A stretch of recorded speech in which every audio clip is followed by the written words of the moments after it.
You are now listening to MrGentleman Lifestyle Podcast. Chill!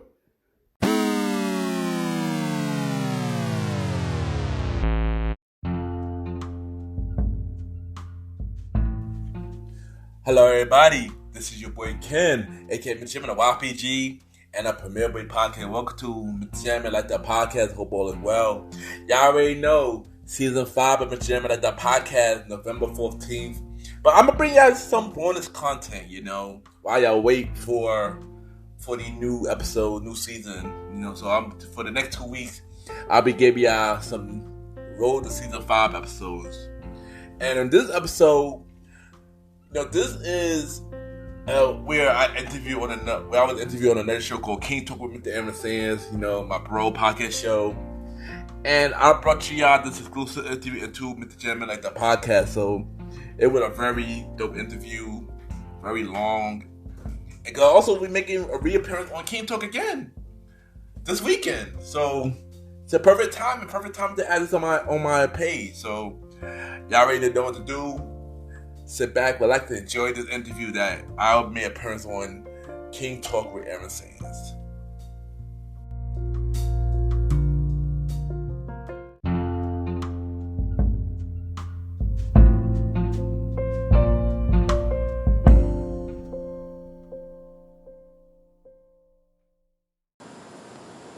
Hi, my name is B Wise, and you are listening to Mr. Gentleman's Lifestyle Podcast.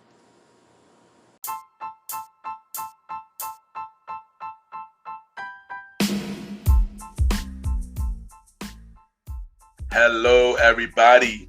This is your boy Ken, aka Mr. Gentleman, and I am the host of Mr. Gentleman Lifestyle Podcast. And this commercial break is brought to you by Mr. Gentleman Lifestyle Podcast. On Mr. Gentleman Lifestyle Podcast, we interview many guests about their life journey, pretty much where they come from and where they at now. Also promoting their brands or whatever they're doing at the time they come on the show. We also have the host talk about personal stories about himself and everything that he's been through. And also we have fun conversation about anything music, anything old school, relationships, wrestling, and many more. And y'all can tune in to Mr. Gentleman Lifestyle Podcast every Sundays at 12 a.m. We are also on every Thursdays at 12 a.m. for Spin-Off Series Thursdays, where we have all of Mr. Gentleman Lifestyle Podcast spin-off series all in one day, where we have a conversation about music podcast every first Thursday at 12 a.m. The Old School Show with myself and the Star Roddy Rod every fourth Thursday at 12 a.m. And we have Date Night Talk Podcast with myself and Miss Vanna B every second and third Thursday at 12 a.m. And y'all can tune in to Mr. Gentleman Lifestyle Podcast on Anchor, Spotify, Apple Podcasts, iHeartRadio, Amazon Music, the Pods, and many more. Or y'all can check it out on the official website of Mr. Gentleman Lifestyle Podcast, www.realmrgentlemanlifestylepodcast.com, www.realmrgentlemanlifestylepodcast.com. And tune in every Sundays and Thursdays at 12 a.m. for Mr. Gentleman Lifestyle Podcast. Thank y'all for tuning in to this commercial break of Mr. Gentleman Lifestyle Podcast. Back to your regularly scheduled program. Chill!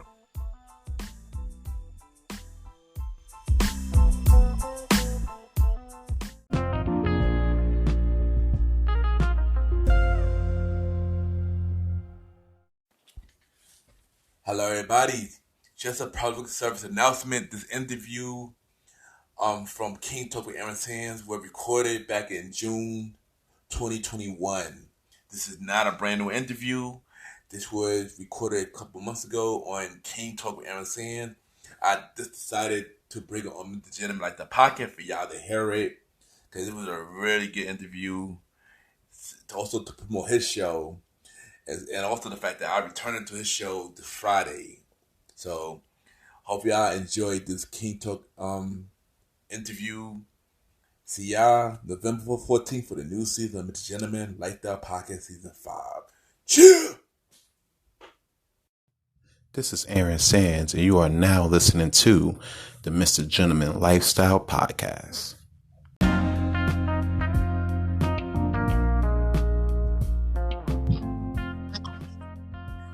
King Talk. Yeah, that's me. It's your boy Aaron Sands, and we are back yet again on another Friday. And you already know what it is. If it's Friday, it's King Talk. And as you know, if you've been following, it's the season finale. First off, where's my manners? Hopefully all is well. Hope your week went well. And if not, hopefully we can make it better with the season finale, King Talk with Aaron Sands. And as you know, if you've been following up, I've been kind of like teasing it a little bit, but we're definitely here. It's the interview y'all all been waiting to see. Me, Ken the Gentleman, from Mr. Gentleman Lifestyle Podcast. It's been long coming. It's been long time coming, honestly. If you heard the last episode, the bonus episode I dropped for you guys, you definitely know that there's a lot we got to touch on between then and now. A lot of time has passed. A lot of stuff went down. So, we definitely going to get into that in a few seconds.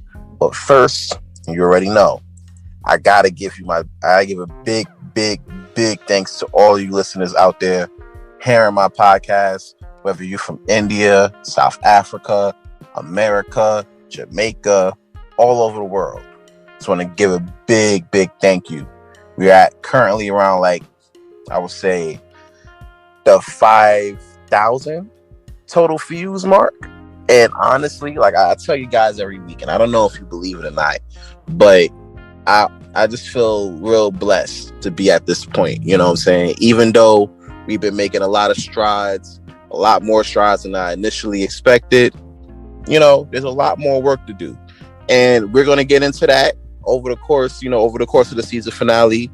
And if you've been following me at Aaron Sands Premiere, then yeah, you'll definitely be hearing out a whole new different ideas of what we've been trying to do to help get the outreach out to more listeners out here. Because, even though I definitely am grateful for you guys listening, the outreach, we still getting the outreach out there. It's good for the first season, but we're going to keep it pushing. We're going to make this stronger. You know what I'm saying? So in the meantime, I thank you guys for listening. I love you guys for listening. And you guys are way super appreciated. Definitely. And with that, without further ado, you heard this man on Mr. Gentleman Lifestyle Podcast. You heard this man have spin-off shows on the Old School Show, the Countdowns. You probably heard his date night with some sexy baddies on there. Golly, we're going to have to talk about that shit. And you might even seen him on the street promoting. And on top of that, he's also into the Forex. Well, I would say the Forex stuff. I mean, if you count the grass in there, they seem a little Forexy. We're going to go with that, the Forex stuff. You already know. And you might have heard me do commentary with him on our Wrestle Talk. When it comes down to the Survivor Series, Royal Rumbles, my favorite pay-per-view, Backlash, you already know what it is. This man don't need a much more of an introduction than I already gave. It's the bro, Ken the Gentleman. What's going on, bro? You up? Oh, we going right into it. Oh, okay. Oh, you know. We get right into it. What is going on, bro? Welcome to King Talk. Yes, thank you. I've always been here in King Talk. I had not been on screen, but yeah, I've been here. So you may know that I've been here. But yeah, let's get into that real quick, cause I won't bore the viewers with the details of how we met, the stories of how we met. Chances are, if you heard the last episode, you already know how it, a good chunk of, how we came up and everything like that. But if we're getting right into it, we're going to get right up into it. You already know, I've been doing the whole King Talk situation for a little while now. Numbers been booming. People been listening. Yeah, people, you've been killing the numbers, yo. You've been killing the numbers, man. I appreciate that. I'm trying to, be a genius out here with this shit, so I definitely do appreciate that. But I also want to get into the role that you played in this whole King Talk process, because it has been a major process from day one. And I would definitely want the viewers to know what's your role into this King Talk experience. Well, my role in King Talk with Mr. Aaron Sands is I play behind the scenes. I'm the executive producer or co-executive producer. I work on the edit on the episodes. I put the episodes out. Me and Mr. Aaron Sands, we work on the ideas together on what he want to talk about, and then I basically turn his ideas into reality. That's basically what I do. But even though I'm behind the scenes, he do the most more of the work. Yeah, man, and I definitely appreciate you, for the whole helping me build this King Talk experience to what it is right now. Honestly, I wouldn't even be able to do this without you actually talk me into doing podcasts, because when we were sitting there discussing podcasts from Premier Boys, you're like, you should do your own podcast, bro. And I'm like, yeah, nah. I don't know, man. I mean, like, at first I was real apprehensive about the whole idea. I was like, I don't even know if people want to hear what I gotta say anyway. You know what I'm saying? So yeah, cause the thing is, you got a voice, you got a strong opinions of things, and like if you hear the Premier Boy podcast, I'm the laid back type, but I have my reckless moments. Mr. Aaron said he always had a lot to say. So that's why I was like, yo, you should have a podcast show, because you have a lot of views that I feel like a lot of people need to hear, and you ain't know from out of my friends, like if I know you got a vision of something that you should do, I'm going to push you to do it. So, and I was like, yo, say it, do it, son. And and one day he just said, yo, I'm going to do it, Ken. So I'm like, yeah, and I'm happy that you trust me with your vision and trust me with the process. I'm happy to be a part of the journey, man. Yeah, man, I definitely appreciate that. I feel like when it comes down to it, if I'm going to build something, I'd rather trust people in my circle with my vision than some unknown people, because yeah, definitely. At least you guys, not just you, but Roddy, Alvin, Germs, all you guys, y'all understand me the best when it comes down, to like my vision on certain things. Fact. Especially when it comes down to like podcasting and everything like that, and like promotion and everything. Mm-hmm. That definitely was like the backbone for me, like trying to get the ideas exposed out to a wider audience. So, I definitely appreciate you guys for that, honestly. So you already know, man. And remember, they call you the master plan. So you made an idea to a reality, and now look how it's doing. It's killing on your first season. You've been doing amazing numbers, and like I said, bro, I'm proud of you, and just keep doing your thing, man. I'm here for the journey, man. Definitely. And even though we've been making like dope progress, we still got a lot of work to do. Definitely. And we're gonna do it. You know what I'm saying? We definitely gonna do it, Sticking on to the podcasting vibe of the interview. We're gonna get a MrGentleman Lifestyle podcast. The last time we spoke, right? Yeah. We was on season 2. We were premiering season 2 of MrGentleman Lifestyle podcast, and we were just getting into the Premier Boys podcast. Yeah, that's definitely fact. Yeah, that's definitely fact. Wow. That's a long time. We got season 4 of the premiere of MrGentleman Lifestyle podcast. Premier Boys is like TBD. We're still working that out, and we're wrapping up King Talk season 1. You know what I'm saying? Fact. Yeah. So one of my questions I have for you for that, I felt like I was always thinking about, like, did you think, like, I know we were building it to get this far, to get to a certain plateau, but did you ever think we would get this far? To be honest, no, I didn't think we were gonna get this far. I know, if you want me to be honest with you, it was a time when I was doing MrGentleman like the podcast, and I wanted to just end it. I wanted to just quit the show. Just quit the show altogether, because I'm going through a lot of issues at the time, and but the more I get, the more people who came to me about how I inspired them in some kind of way, whether it's the podcast or anything that I do. That inspiration that made me just want to push harder, and just made me want to continue MrGentleman and stuff like that. And I'm glad that I had a lot of people that supporting the show, so I appreciate each and every one of you for that. Definitely. One of the highlights I do like about your show is the countdowns. You know what I'm saying? Like, that's my thing, because usually when you let the countdowns go, I would be cleaning up the house. You know what I'm saying? Fact. And I always try to clean up the house. I usually try to clean the house with some dope music, and you kind of help out with that. So I think that's pretty cool. I know. Let me address that real quick about the music, because I know if y'all listen to a lot of later episodes and no music on the later episodes, due to the big corporations, to try to shut me down, and so I had to change the format when it comes to the music, so I can't play music on the show like no more like I used to. But since you love the Cat That Show so much, I am having a separate, exclusive, Spotify exclusive only Cat That Show starting at the end of June. Every last Friday in June at 10 p.m. we have a Cat That Show. Yeah, just want to knock that here. That's fire. That's fire. Breaking news on King Talk. You already know who break the stories. You already know the vibes out here. You know what I'm saying? That's great news, though, man. You mentioned something about inspiration, as well. One of the things that I happened to catch on your IG page, and we're gonna get to your IG handle in a minute, is your inspirational quotes that you do.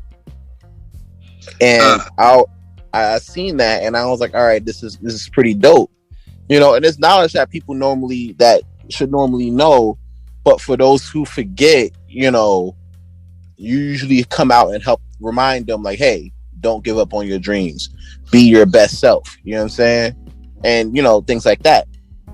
How did you come across being an inspiration for others? I remember. I know I've been posting quotes on my IG page for years, but I remember this one time I was just doing it because I want to start something new on my IG page, just to see how it goes. I didn't think nothing of it at the time until one day I'm at Taj, promoting at Taj, and some random girl came to me. She was like, "Are you Ken?" And I was like, "Yeah." I just want to say thank you, and asked her why you telling me thank you. I was shocked. I was wondering why. She was saying that I'll go on your page every day and you post nothing but inspiration and your post that you be posting inspire me and make me feel better. And so I just want to say thank you for that and keep doing that. So after somebody telling me that, a person I do not know, she just followed my page, or I probably did an event for Taj or something, telling me that. I was like, yo, I gotta take this more serious, make this into something, because people watching, and you inspiration, you're showing people information. You don't know who you're doing it for, so you never know who watching. You never know who you're helping. So behind that, I started doing a lot more. So like I did like Motivation Monday, Inspirational Tuesdays, WCW Wednesday. I used to have a thing called MrGentleman Facts Thursday, but now it changed to MrGentleman Fact Quote of the Day Mondays, which I started out during the pandemic, and of course Love is Love Friday. Basically each day is some kind of content, so that has some uplifting and inspiration. So I wanted to do that to help others, and I feel like that's very important. Okay. And I noticed you mentioned the pandemic as as for like the Mondays is when you started that, and I always wanted to know how people normally got through the pandemic. Now I know, like in New York, I don't know about other states, but I know in New York, we're just about at the last leg of this pandemic situation. As you know, yesterday a lot of the restrictions got lifted up, for the most part. We're about to be a little bit more open for New York. Yeah. But if we're gonna take it back a little bit. How were you able to keep your spirits up, and then still put out good content between season 2, season 4 through season 4, with everything going on with the pandemic, with you being like in the house and everything? Okay. You know this is about to get a little personal. So you know the story. You're my brother, so you know what happened to me during the pandemic. So I'm gonna tell it here. So the pandemic was really hard for me, physical and mentally, because if people heard my show, I spoke about it openly on my show. What happened to me during the pandemic? That when COVID came around, I got diagnosed with anxiety and stuff like that, and I started having panic attacks, which prior to the pandemic I never had that. So it was just like a lot happened. It happened like ongoing, and it was scary. It was a really scary feeling, and I just couldn't. My mind just wasn't right mentally, but I had to turned to God and helped me through a lot, and just helped me get through it day by day.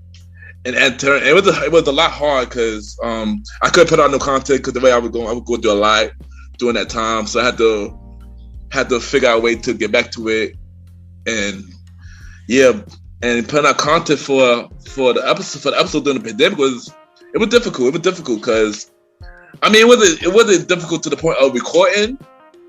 Because if I'm not face to face with you, I'm always recording through Zoom and stuff. So that was not the hard part. That was pretty easy. Pretty easy. I feel like the pandemic, when it came to my show, it made me step up my game a lot more though. And maybe because before the pandemic, I just had a mic. I just had a headphones and a phone to record. During the pandemic, I just stepped it up day by day. I got a mic. I got a new laptop. I got a new material. I got a light, and I just stepped it up and took the show a lot more serious. So it just made me turn the show into something a lot more bigger than it was when I started. Okay. And that's one of the big things I was trying to figure out too, because I know during the Premier Boys podcast, right in the middle of the season, we got hit with the pandemic. We got hit with the pandemic. We got hit with personal stuff. And a lot was going on between what we call the quarantine series, of the Premier Boys podcast. I felt like in that stretch of time, we kind of had to revamp the whole shit. And the crazy thing about it, when Premier Boy podcast first came back, remember, our last episode before the pandemic was December 2019. That was the Grammy episode. And then we didn't come out with the Premier Boy until May, a week after I ended on season 2 of MrGentleman, the podcast. So, and we came out with the Premier Boy, and if y'all heard, I also got acid reflux as well that affect my throat. Y'all can hear it. Y'all can hear that on the episode of the Premier Boy podcast when I first came back. It was a lot. The pandemic was a lot, son. It was just too much, man. Yeah, I'm not gonna lie. Like, I feel like it tested a lot of people. It tested a lot of people personally. It tested a lot of relationships. Tested a lot of businesses. Yeah, things like that. You know what I'm saying? So, focusing it back on you and with your podcast, what do you feel like was your biggest accomplishment between season 2 from when we last spoke and to right now where you at midway through season 4? It's a thing about it. It's a lot that happened that I could say accomplishments with the show. Well, for one, me getting the materials for my podcast show, like getting a mic, getting a new laptop, getting like a table, basically getting all the materials for the podcast show. That was one. I feel like that's one of the accomplishments. Also, getting both MrGentleman and the Premier Boy podcast charted on the Apple podcast charts. That was another one. That was a shocking moment too. At that. And basically all 3 shows, MrGentleman, the podcast, Premier Boy podcast, and King Talk, all growing at the same time into a bigger scale, and as we keep growing now, it's us growing, pretty much. Yeah, and I feel like that was a big thing too, because I felt like with the pandemic, us as a group, it forced us to grow more because a lot of the stuff that made us feel comfortable was taken away from us. We wasn't working. The clubs was closed. Exactly. Yeah. Promoting hard body at the time. So when the clubs was closed, we had to get inventive and figure shit out. Like, all right, how are we going to build? How are we going to continue building? And we're all home. You know what I'm saying? And also, that's another thing we didn't mention about more of the personal stuff that happened in the pandemic. Me losing my job, and also losing the nightlife scene as well, because we was promoted as well before the pandemic. So it was that's another thing. So yeah, just to add to about the pandemic conversation. Yeah, that's the thing. Like, how did you I know if we're gonna get personal, we can get there. Like your job, I know you was working there for a long period of time, right? And the loss of that. A lot of your stores that you worked at, I'm not going to give them clout and get them mention names, but a lot of the stores you mentioned that you worked at was going for bankruptcy because of the pandemic and things like that, and they just closed abruptly. Yeah. How were you able to manage that, with how you're able to manage with yourself. You know what I'm saying? With all of that going on.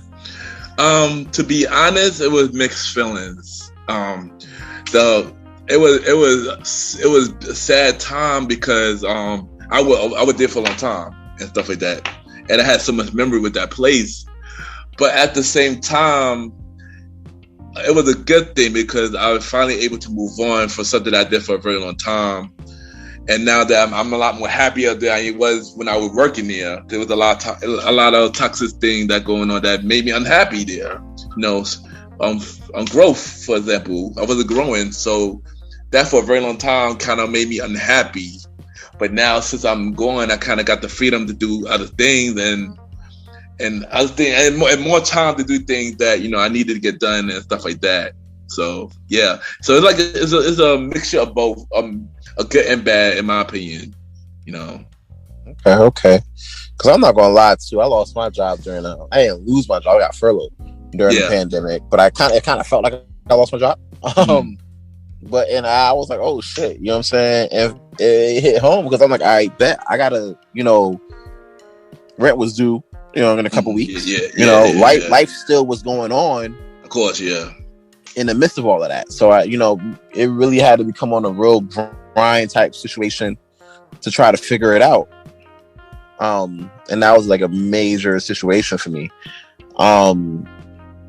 And of course it affected like my mental because, you imagine being in the house, all day, every day, you know what I'm saying? And it's not like you can go somewhere and do shit because COVID pretty much shut everything down. Yeah, pretty much. So you were pretty much stuck, where you was at. Yeah.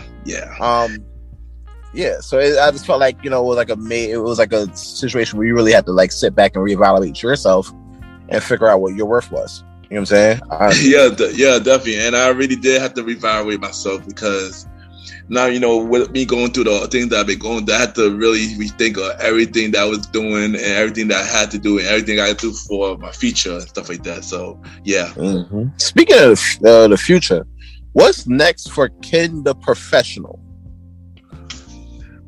To be honest, just whatever every brand that I'm doing, build that. Hopefully I could own a lounge in the future. Hopefully I could have a studio, not only for MrGentleman, but for the Premier Boys, King Talk and stuff like that. Hopefully we have a brand studio. Hopefully go back to acting, do some movies and some TV show or web series and stuff like that. You already know me, son. I've always been known to want to do many things, and I can't even tell you one. I gotta tell you many things. There's a lot I want to do. Travel. There's a lot I want to do. I just want to be better than I was yesterday. That's the main thing that I want to do. Hey, look, man, that's all we can do. You know what I'm saying? Is be better than what we were. The day before, the year before. I always felt like I'm never in really competition with anybody. Mm-hmm. And in my 20s, I used to be like, oh, fuck that guy. I'm the guy. You know what I'm saying? Facts. But my thing is now, like, all right, I want to be better than I was last year. Yeah. What can I do this year to exceed my last year or my last quarter or my last month? You know what I'm saying? Yeah. And then proceed from there. But getting away from the Ken the Professional, I want to get back to Ken the Podcaster real quick. All right. You also, in the midst of having, successful MrGentleman Lifestyle Podcast, you also spawned a few, or should I say several spinoffs. And we go, I got a list of them here. You know what I'm saying? I usually don't prepare for King Talk, but it's the season finale and preparation is key. Facts. So, I had some notes, you know what I'm saying? And I'm gonna get into it. We're gonna start with the old school show, and I want to really get into this part before I really get into how you landed there. Your last episode of the old school show, you had the homie Roddy Rod. Yeah, the co-host Roddy Rod. We're gonna get to Roddy Rod in a little bit more deeper a little bit later, but yeah, hopefully we're gonna touch on that in a little bit. Also, you have special guest Mademoiselle and the homie Marsha up there discussing Nickelodeon, right? Yeah. And first of all, that episode was long as shit. Number one. Let me explain that for a little bit. That was not planned. That was not planned. I would try my best to cut that episode limit to at least 2 hours. but the conversation was so good. It was hard to keep it down. You know, it was one of those things that it was one of those things that it would not. I didn't really. I would just go with the flow type of thing, and not knowing that it was almost 3 hours. like wow, it was. Which became a really amazing, really amazing episode. But yeah, continue. My bad. No, I get it. The episode itself, the content was fire. It was just like 3 hours. I had to break that shit off in like a few days, and I'm like, why didn't you put the last hour on Patreon and make the folks pay for it? But you know, that's business me. I don't know. You know what I'm saying? Y'all had to treat that episode like y'all treated the Justice League, the Snyder Act version of the Justice League. Yeah, that should have been like a 3-parter right there. You know what I'm saying? Like, that would have been fire. But there are a few things, and a lot of the stuff you had up there, a lot of content you had up there, I was like, all right, cool. I could rock with that. You know what I'm saying? But there was a few things up there that I was like, what? Are y'all serious? Mention it. I'm curious. I wish I was there for it, and I definitely did get the invite, but I was the thing about it, you were supposed to be on this episode. That's the funny thing about it. You were supposed to be on the episode, but you know, you had to do some serious things. Which, by the way, congrats to that. I don't. We gonna get into it. It's a safe space, you know. You just had to go out and be your fiance real quick. You feel me? Yeah. So before we get to and congrats to you, Mr. Aaron, saying to you and your fiance, I'm happy for y'all. Yeah, it's amazing feeling. You thought black love, y'all. Support black love. And if y'all want to hear that interview with me and the future Mr. Sands, you can check out episode 2, the Valentine's Day special, right here on the King Talk playlist on all your streaming platforms: Anchor, Spotify, Apple Podcasts, do all that. Shameless plug. You ain't know. But getting back into the old school show, there was a few things I was like, all right, my guys, y'all gonna sit here for 3 hours and not mention that, or y'all gonna sit here and bash one of the things that got me, right? Y'all spent 3 hours talking about y'all spent 3 hours talking about Nickelodeon and not once mention My Brother and Me. I heard the thing about My Brother and Me. I did have that on the list.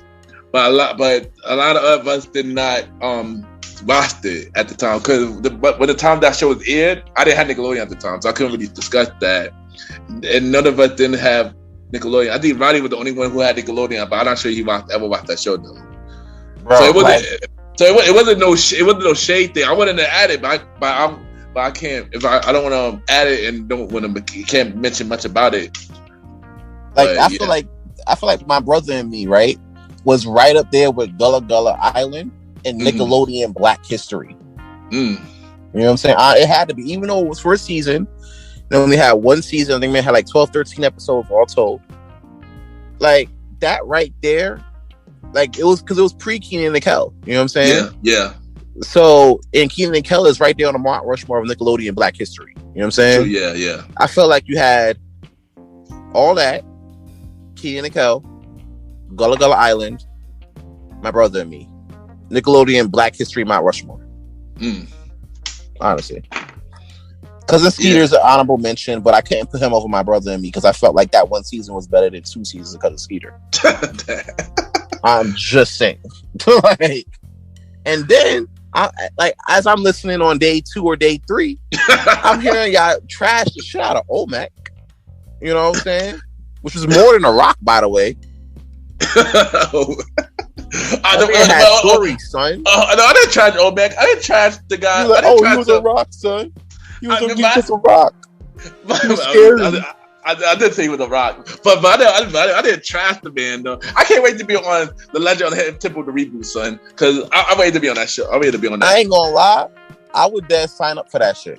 I was listening to it, and I'm hearing Magnum and them trash. Like, it's for kids. Nah, that's trash. That's whack. Like, I'm on that, bro. You mean to tell me I get a chance to run through the temple and retrieve an item and put together the Shrine of the Silver Monkeys? Yes, we could. And then get paid to do it? Can a nigga go to space camp? and then CW officially announced it, the release date, October 10th at 8 p.m. on a Sunday night on CW. Yep. It's been announced yesterday, actually. So Y'all hear it here first. I think October 10th. Talk is breaking all types of news right now. You know what I'm saying? You already know. October 10th. October 10th at 8 p.m. on a Sunday night. I think that's the date for Sunday night. But yeah, I know it's definitely on a Sunday night. Legend Hidden Temple, 8 p.m. Yep. This is the best news I heard since the New Adventures of Captain Planet. I fucking love it. Oh, and by the way, we got the childhood old school show childhood cartoon episode next month. So yeah, so I want you. That's not. So y'all talking about all the stuff that's not Nick or Disney. Yeah, there you go. Yeah, all the stuff that basically Saturday morning cartoons or afternoon cartoons, Cartoon Network programs, stuff like that. Yeah. Are we talking Toonami? Yeah. Toonami is definitely on that list. Because honestly, I feel like you can't. Like, I feel like Toonami is its own episode because you gotta talk about the anime culture on top of that. Well, when we get to that, but I want to announce it here. I want Mr. Aaron Sands on this episode, so I get it. I'm announcing it here. Mr. Aaron Sands needs to be on this childhood cartoon episode of the old school show. Yeah, because you know me. I mean, granted, you know I'm kind of a Nick fan. I wasn't a fan of Disney, but I'm more of a Hanna-Barbera guy myself. I'm more of a Hanna-Barbera, Warner Brothers big guy. You know, you're not the only one, son. You're not the only one. So that's like my speed. I'm more of an anime guy. You know what I'm saying? Like I gotta hit you out with the Yu Yu Hakusho. You know what I'm saying? Like that's my stuff right there. That's my right there, man. Saying? You already know what I'm talking about. So y'all hear it here first. Mr. Aaron Sand will be on episode 8 of the old school show, the July episode of the old school show, childhood cartoon, Saturday morning, afternoon, Cartoon Network, many more. So yeah, nothing to hear. Breaking news here. King Talk, old school Sands. Facts. Yeah, man, that's fire though. So the old school show is really doing big things out here, you know, getting back into the vibes and everything. The old school shows are doing a lot of big things, but I also seen you have this date night talk, and I've seen a date night talk with a lot of baddies, bro. What is going on? So before we continue, we get to the date night talk. I'm gonna tell you how our old school show got started. So, my bad. The original story, and the original idea for old school show. So I remember one day I was just thinking of an idea. I already had an idea for date night talk, which we'll get to the idea a little later after that I mention this. So I was like, you know, I want to do another spin-off show, and the original title for the spin-off show was I Love Music. It was called I Love Music, and so it basically talk about old school music only and stuff like that. And Roddy was always the idea co-host for the show either way. But then one day Roddy with the talk to me keep mentioning everything old school, like, you know, sampling music and this and that about old school stuff. I had to thinking, I just slept on it. And then I woke up one morning, I was like, yo, the old school show. I gotta tell Roddy about this. The old school show. I'm gonna make a spin to the old school show. I hit up Roddy about it. Roddy was on board. We came up with the first episode, like sitcom episode. Mr. Aaron Singh was the first guest for that episode. Remember that. Then we came with the what happened to R&B groups episode with episode 2. Then we have a special Christmas episode. That was special Christmas episode, which was after Roddy left the Premier Boy podcast, which we'll get to that a little later. Then we have episode 3 and 4 was top Billboard episode 90s to 2000s, and episode 5 was albums, favorite album with Magna and Marshall was on that episode as well, and then we had the Nick episode, and then Disney is this month. So shockingly, the old school show became a really big fan favorite, and it has been crazy journey, and I enjoying this series. I enjoying this series, doing this series. I'm not gonna lie, it's really fun doing the show. Honestly, I've been hearing some of the episodes for it, and honestly, I think it's one of like your best ideas yet. A lot of new stuff is out right now, but when it comes down to it, a lot of new stuff that's out is like, There's some stuff that's fire, and there's some stuff that I kind of beg to differ with. You know what I'm saying? Yeah. Having said all of that, it's refreshing to see the generation that we're in, you know, bring back bring back that stature of like where stuff came from. A lot of the kids out here now, and I hate to use the word kids, but let's be real, a lot of these kids out here now, they don't really appreciate, where shit comes from. Yeah, because this new shit comes from somewhere. A lot of this isn't just fall out the sky. You feel me? Mm-hmm, yeah. A lot of this, that's inspiration from it, was from the stuff that we listened to, our parents and grandparents listened to. A lot of the shit that we and our parents watched. You know what I'm saying? So for us to sit there, not us, my bad, we're doing other shit, but for you guys to bring light to that is really refreshing. You know what I'm saying? Yeah. So it's a really big step like that. So I'm like, all right, that's cool. You know what I'm saying? Do you have it? Like, is this going to be like a situation where it might spawn off to its own thing between you and Roddy? It kind of is. It kind of is already became the old school shit. Yeah, it kind of is a thing between me and Roddy now. Because originally, first thing first, catchphrase where we took everything old school. That was Roddy's idea, by the way. I want to shout out Roddy for that catchphrase where we took everything old school. That's Roddy's idea. He did that on live on the air when we did your episode out of nowhere. And that was like random when you came on the show. He said, where we took everything old school, and I like that catchphrase. I'm like, yo, I just like that catchphrase sound really dope. So I want to shout out to Roddy for that. Yeah, that's cool, bro. And yeah, I feel like because originally we were gonna give it to like 3 episodes to see how it would do and see if this gonna stay a thing or not. And it became a fan favorite. Everybody loved it. The Nickelodeon episode alone became my second biggest episode ever. So it's doing like really big numbers. So I'm like, wow. So so now we definitely go do season 2 and possibly season 3 of the old school show. And we're gonna keep going. We're gonna talk about a lot of old school stuff. But every day, old school stuff start to do stuff every day. So I can't wait to talk more about the old school culture, the nostalgic culture. So yeah, and that's always good, man, because you got a lot of things that's coming back. Yeah. So, and the fact that the numbers are going up and people are actually showing interest to it, I always say if it works, you got to keep it going. So yeah, that's fire. All right, so we're gonna move on from the old school show. We're gonna get into the date night talk, and like I said before, I've been seeing you do this date night talk shit, man, and there's a lot of baddies on this night talk shit. How did you start that? So the idea for date night talk, it was funny because I believe this was pre-pandemic. It was pre-pandemic, and I met up with a girl who came out to catch her a couple of times, and she wanted to meet up and stuff. And we met up with her. We were just talking and catching up and stuff like that. And she said, I told her about MrGentleman the podcast. I said, and she was like how she wanted to be on the show, but she wanted to talk about relationship stuff. So all right, cool, we can make that happen. She never came on the show, but it is what it is. But then another person came on the show. And she was like, she said she wanted to come to the show, and she talked about relationship. So in my head, it's like this word relationship and content keep coming around. So I started thinking to myself.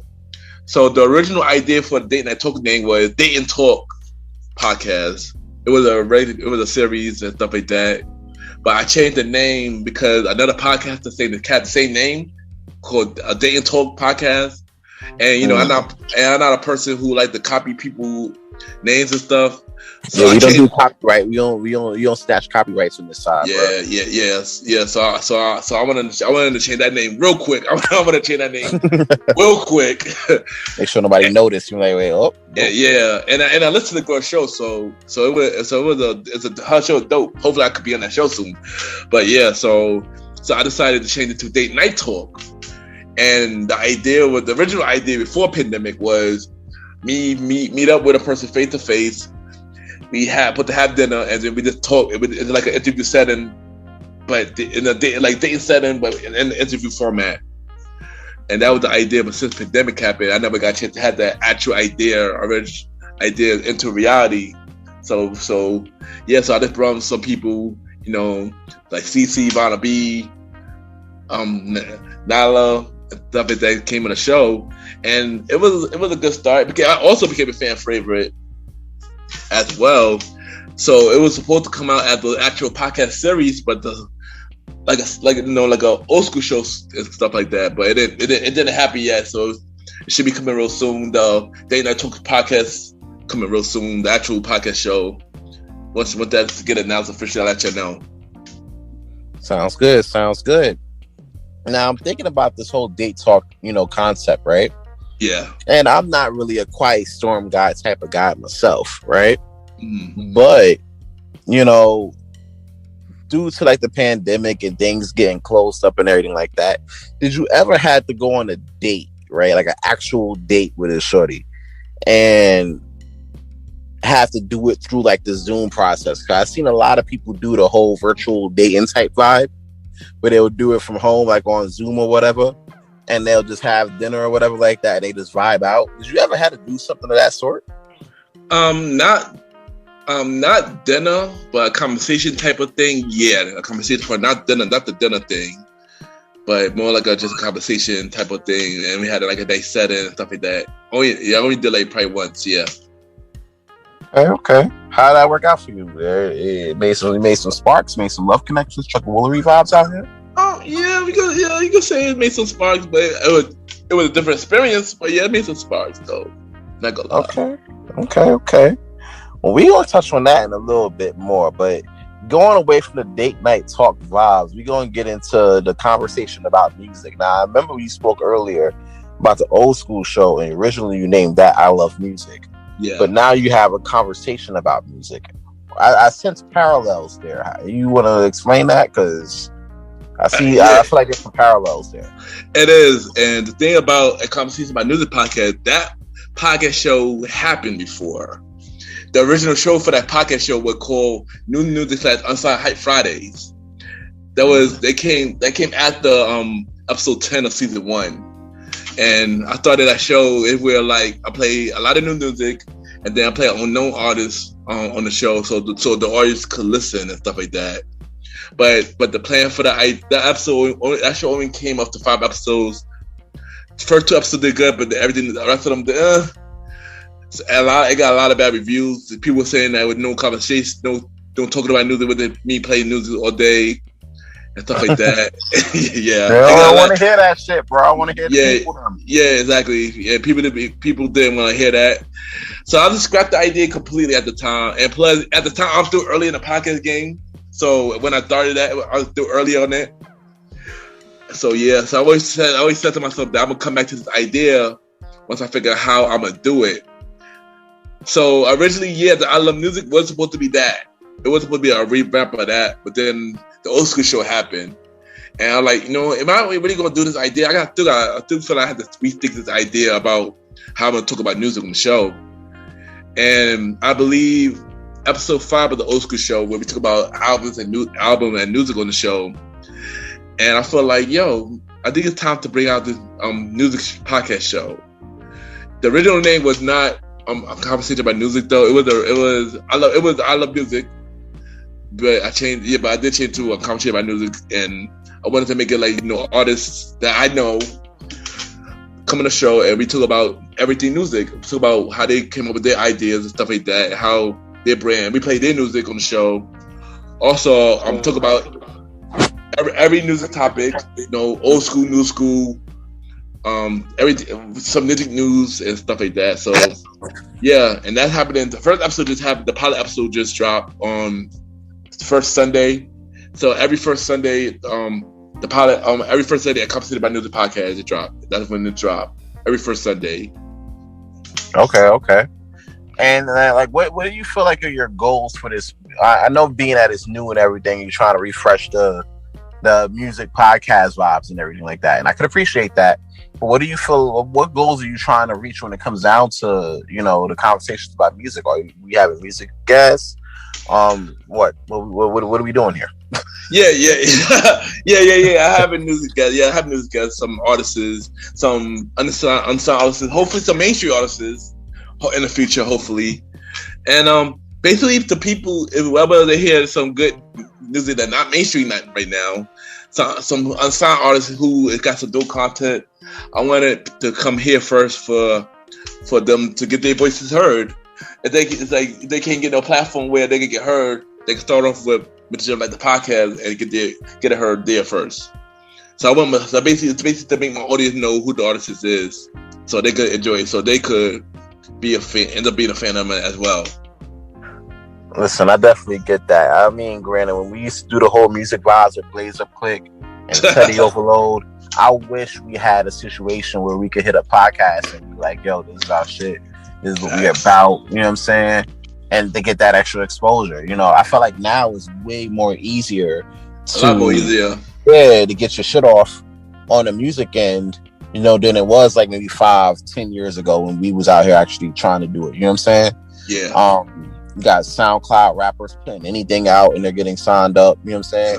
360 deals, no less. But, you know, still, you know, you got so many showcases out here now, especially now when things are opening back up little by little. Yeah. You know, that's happening in a big way. Podcasts like yours and like mine, you know what I'm saying? I feel like right now, us being podcasters, I feel like we have that reach to sit there and put out, you know, to help the next up and coming artists try to get to the next level. You know what I'm saying? Yeah. So, you know, I always feel like if you have to reach, utilize it to help the community and not just, you know, help ourselves. Because a lot of times I feel like we help ourselves with that shit. You know what I'm saying? Yeah, it's definitely true, yo. Straying away from the podcaster Ken, I want to delve into nightlife Ken. You know what I'm saying? Yeah. And I kind of have a question for you. You know what I'm saying? When it comes down to like the YPG 5. So you already know, if you listen, for guys who just jumping into this, if you know, heard the last episode where we discussed YPG and everything like that, you already know the background, how we started up with the homie Compton. Shout out to Compton. Shout out to Compton, man. Out at Rebel and everything in Octagon. And then we swung over to Todd. Shout out to the homie MTA Rocky. MTA Rocky. Troy Christoph and them boys. Chris AC. Chris AC too with the Contra vibes, you know what I'm saying? Frankie Banks, yeah, all them. Yeah, man. Shout out to the bros, you feel me? For putting us on to that vibe, you know what I'm saying? And then the pandemic hit, you know what I'm saying? And my question to you with that is, where did you view YPG's future when that pandemic hit? But before you answer that, we're going to slide a quick break in here real quick. Give you some time to like marinate on that answer real quick. Yeah. And then when we come back, we're going to jump right into that amongst some other topics real quick. You know, this King Talk Aaron Sands, the season finale. I got Ken the Gentleman up in here. We're going to do part 2, a part 1 of, you know what I'm saying? We're going to get a part 2 version, the side B version of this interview. Be right back. Enjoy the song real quick, though. Yeah, let's go.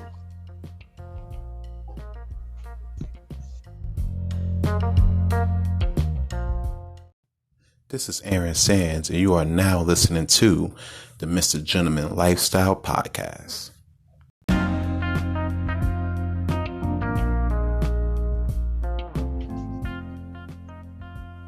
And we're back out here at King Talk Aaron Sands. You already know the vibes. I got Ken the Gentleman from Mr. Gentleman Lifestyle Podcast in the building. Yeah, I'm here. Got that in there, and we're going to start back off to where we left off on side A. You already know, Ken. This is side B, and we always get it raw in side B. You know what I'm saying? Yeah. So pause. You know what I'm saying? But starting back where we left off, talking with Ken. Right now, I want to talk with Ken the promoter. You know what I'm saying? And you already know the pandemic and everything like that. That kind of sat us down. You know what I'm saying? And I wanted to know your thoughts on this. As a promoter, where did you see the future of YPD when the pandemic first hit? I wasn't sure where we was going to go. You know, with clubs, closed, and you ain't know, as a promoter, if you don't come to the club for a couple of weeks, they're gonna forget about you off the bat. So I thought that they're gonna forget about us. That's what I thought. So if we want to get back up, especially if you're not main promoter, you gonna get forgotten. And I had a feeling that was gonna happen for us. Also, due to my personal reasons, I wasn't sure if I would go. My mindset was to get back in it due to what I was going to do personally. You know, so I wasn't 100 on if YPG was gonna come back as a team, as promoters, I should say. But yeah, I was sure we was going to come back, but yeah. All right. I definitely get that. I want to touch on the personal parts of that situation for a moment. So there was one night, right? Yeah. I wasn't at this club. I wasn't at the club that night, and I got a call from Roddy, right? And he told me that a lot was going down. It's like 1 a.m. Yeah. You know, I forgot who was there, but I think it was the homie Andre or whatever. I'm not sure. But I think one of our bros got kicked out the club. You was like done, you know what I'm saying, spazzing and everything on some security guards that shall not be named because we're not going to give props to people. Yeah. And shit went, in short, shit went all the way left. And I looked at that, you know, this is right before the pandemic too. Way before the pandemic. I know that. I remember this night. This way before the pandemic. And I was like, all right, bro, like how the fuck, you know? And I always felt like with the way the team was going, I honestly felt like that was like a low point in our, you know, situation. And we had a lot of low points, by the way. Yeah. But we had a lot of highs too, with a lot of low points. But this one in particular kind of changed the trajectory a little bit, you know what I'm saying? In terms of how we wanted to handle ourselves in there. Would you agree to that or not? And if so, why not? Yeah, no, I agree. Because I remember this night faithfully. Because I remember 2019, this from January 2019 to early 2020 before the pandemic. Yeah, before the pandemic. I was in a dark place. You know, I was in a really dark place, actually. I just wasn't happy with my life at all, or where I was heading and stuff like that. And it kind of whatever I was going through personally kind of affected everything that I did. You heard my podcast show around that time. Yeah, y'all heard my voice was like, didn't sound like I was happy. Y'all see me in the club. Y'all know, y'all could tell just by me getting drunk out of having not getting drunk out of turned up, getting drunk as a blackout drunk to the point that you don't remember what happened. That when you know that it wasn't trying to turn up, it was something mentally going on me. And I had to really rethink of everything that was going on and had to change my whole mindset and try to make myself happy. But what if I told you about, you know, the job situation? Because during that time, I was happy. That took a lot of my unhappiness working at a place that, you know, with no growth, working at a place that, you know, with the toxic behavior that affected you in your mindset. So a lot of personal stuff around that time affected me. It affected my nightlife situation to the point that it took me into a really dark place and stuff like that. It's crazy because it's like there was one night. I think it was either that night or it was a situation before that. I'm not really big on memory when it comes down to shit like this, but I do remember there was a night where I pulled up to the spot and Troy put me to the side. We went to Studio 21 for some reason. I don't ask why, but we went to Studio 21. And mind you, this is my first time stepping back into Studio 21 since we promoted it years ago. Yeah. And he asked me like, yo, what's going on? You know, he's trying to figure it out because, you know, this is affecting, you know, not only, you know, the professional side of the nightlife situation, but, you know, the personal too. You know what I'm saying? Because we're supposed to be like a team and everything. We working together. You know, we have a, you know, pretty close relationship with, you know, the main promoters there. You know, this is something that, like, you know, people are trying to figure out. And I always was like, you know, I can't really. I had an idea, but I couldn't really pinpoint it. And if I pinpointed it, I didn't want to like just jump out and, you know, express all of that because, you know, it was personal shit. You know what I'm saying? And me personally, I'm not the type of guy to unleash that type of shit unless I have sole spoken consent that I could. Yeah. You know what I'm saying? So me, I can't really bring that up, but I didn't know if you had any of those conversations with him regarding that. I don't know if that was shared, and if you would like to share that here today. Yeah, Troy did hit me up asking what was going on. I did tell him about the situation at the time and stuff like that. He told me to don't come back for a while too. Like, you definitely ready to come back. And I feel like, yeah, I did need to step away from everybody. I remember that was the first time in a while that I was down on social media for that period of time. I was down on social media. I didn't promote my show at all. I didn't even did an episode for that period of time. I was off the ground, and then people start to know, like, yo, what's going on, Ken? Why not showing up to the club? Why not on social media? Like, I literally disappeared on everything. I didn't post nothing, and like at all. So people know that something not right, you know. And it was the time that it was a really mental dark place for me at that time, man. I remember I had to like a couple times and make sure you're straight. You know what I'm saying? Yeah. I mean, I know we did met up. We actually did met up around that time. You and me. Remember for your photo shoot, for the photo shoot, like the pocket photo shoot and stuff like that. And that was the time when I was slowly getting back to myself around that time.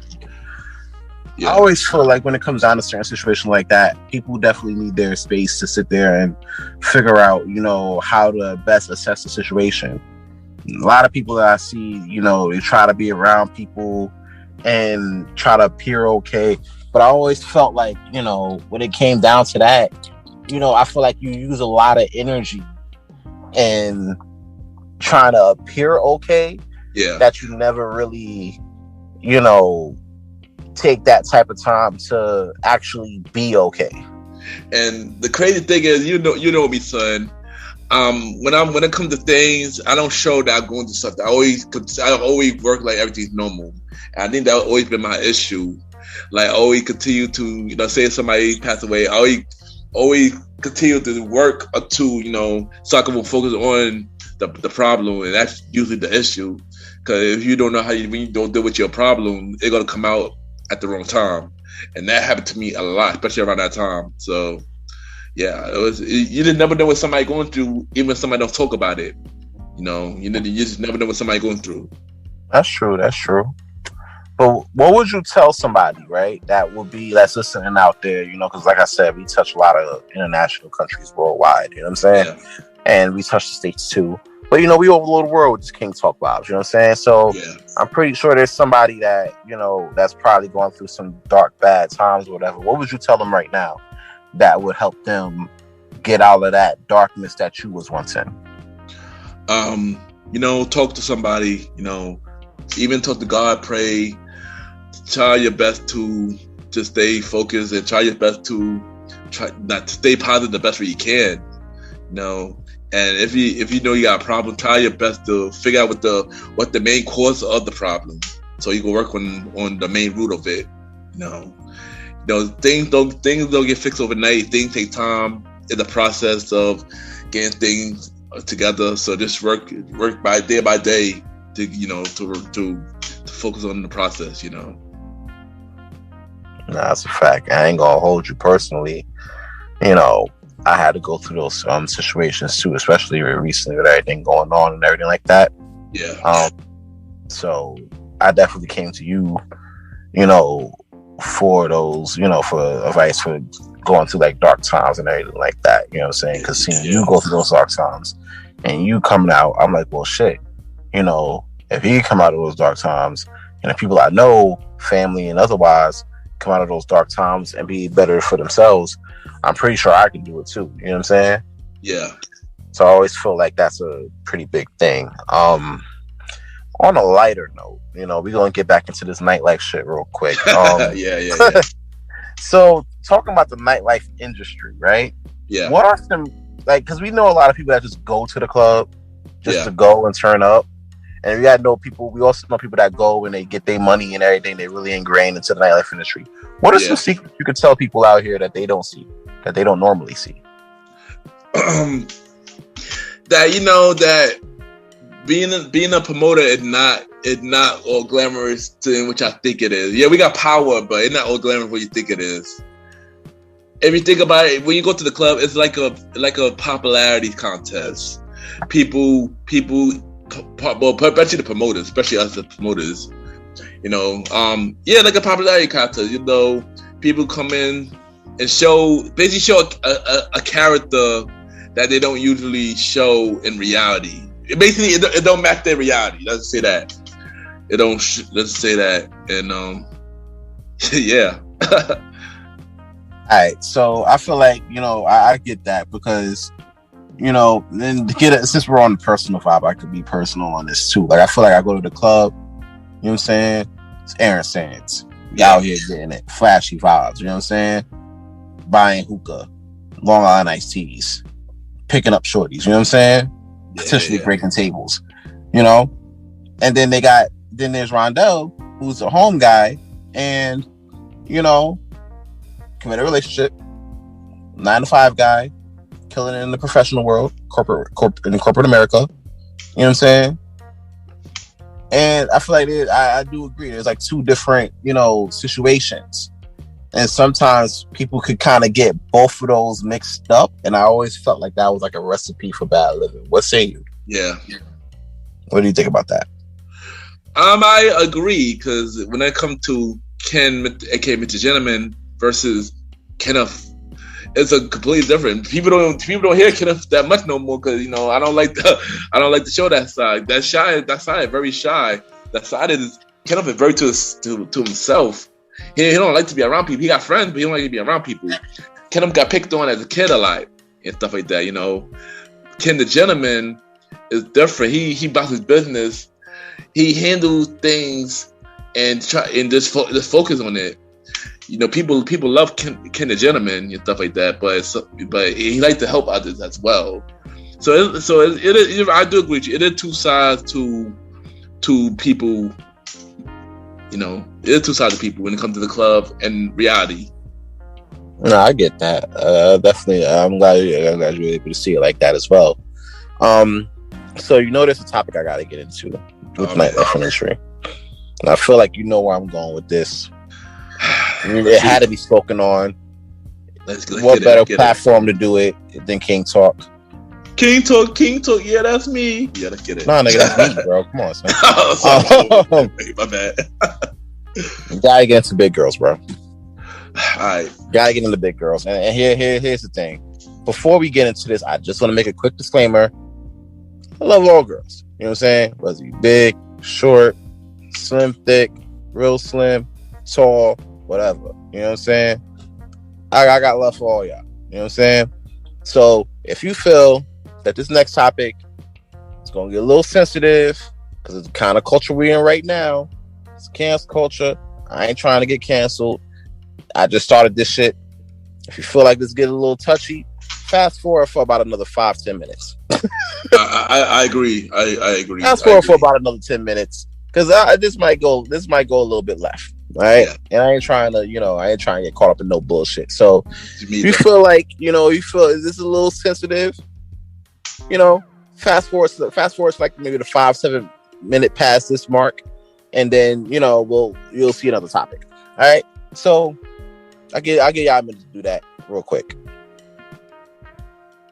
All right, so big girls, right? There was an event. It was your birthday event. I think the last birthday event you really threw, not the one recently, but the one before that. That actually wasn't the last club birthday, but yeah, that was the last one, right? No, the last one was Studio 21, but me trying to make it a tip at Taj. Yeah, that's the last time me trying to make it a tip at Taj, but yeah. All right, and on that night, a lot of our people got turned away, and a lot of it came down, to size, man. Yeah, and it was a major uproar, major uproar. Major. Yeah. You know what I'm saying? Sorry, I get kind of choked up talking about this shit. Yeah, because a lot of it affects our people, our friends. You know what I'm saying? Yeah. And we got into the topic of bias in the club. You know what I'm saying?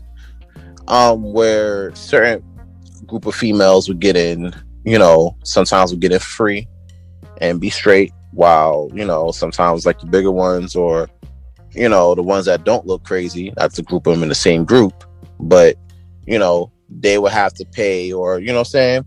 Yeah. They have to pay a pretty penny. You know? So do you feel, right? Post pandemic and everything like that, counting that too, do you feel like you still see those biases in the nightlife industry right now?